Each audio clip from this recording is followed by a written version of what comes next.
In this video, I will show you how to add username on Facebook. Make sure to watch the video to the end. You don't make any mistake. First of all, go and open your Facebook app. After you open your Facebook, all you have to do now, tap on your menu at the top right side.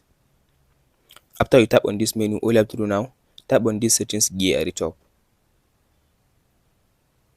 All you have to do now, tap on this where it says personal details, this one.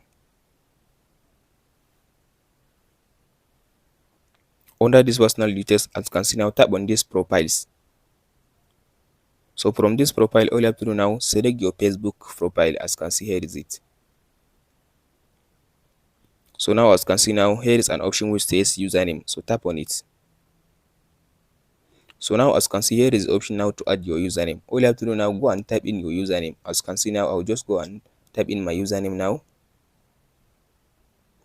So after you type your username, as you can see now, if the username is available, it will give you a mark, like it will give you this good mark. So but if your username is not available, like this one, let's say if you add like this one username, if the username is not available, it will give you like this icon. As you can see now, here it gives me this cancel icon, means the username is not available.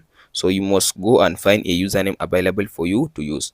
So after you finish typing your username, all you have to do now, just you can go ahead and tap on this session. You can go ahead and tap on this done button. So now your username will be saved. After you type your username, tap on this done button. So now you add your username on Facebook. Hope this video helps you out. Don't forget to like and subscribe.